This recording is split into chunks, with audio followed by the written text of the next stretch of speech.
Let's talk a little bit more about the snowfall amounts. We just did a little bit. So there's Fredericton area. I expect totals to finish for Fredericton somewhere in the range of around 5 to 10 centimeters of snow. Same thing goes for the Woodstock area, already sitting at around 6 centimeters, according to an automated weather station there.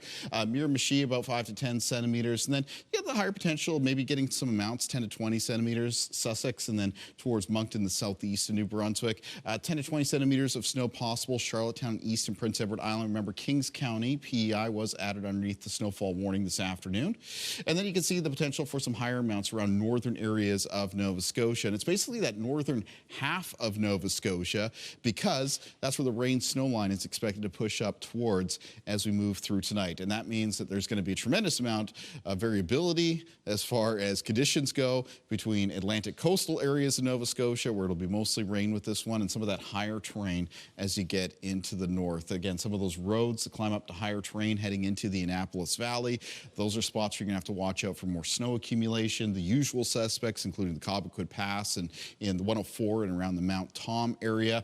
Parts of Pictou and Antigonish counties could get to 10 to 20 centimeters of snow, but even there might be some variability to the coast. A little bit more rain might mix in for the coastal areas. And then, of course, the big standout number up in the Cape Breton Highlands. Taking a look at the timeline for cloud cover and precipitation for this weather system as we continue to make our way through this evening and tonight. So we're just into the start of it now.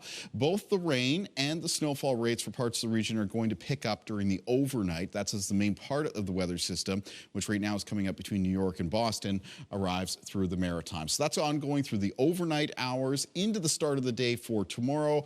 As a heads up for those areas around Atlantic coastal Nova Scotia that are mostly rain, I do expect Wednesday morning that a number of those areas will turn back to a brief period of snow. I'm not expecting a tremendous amount of accumulation out of that, but it may be enough to create some slick spots here and there, so just be aware of that.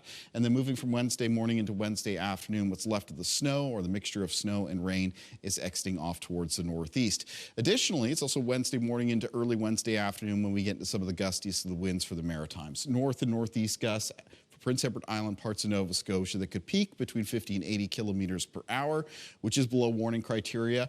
However, closer to 90 for a few areas of Cape Breton, including Cape Breton County and Richmond County, both of which are underneath that wind warning. Low temperatures in the forecast for tonight around the region will be at their chilliest for many locations this evening, and then temperatures rise a little bit during the overnight.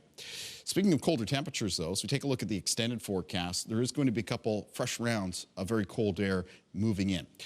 Next round for New Brunswick arriving Thursday night into Friday, so cold end to this week, cold start to the upcoming weekend.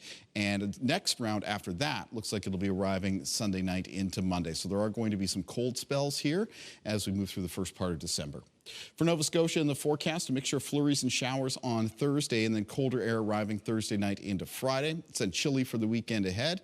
Another round of cold air moving in Sunday night into Monday.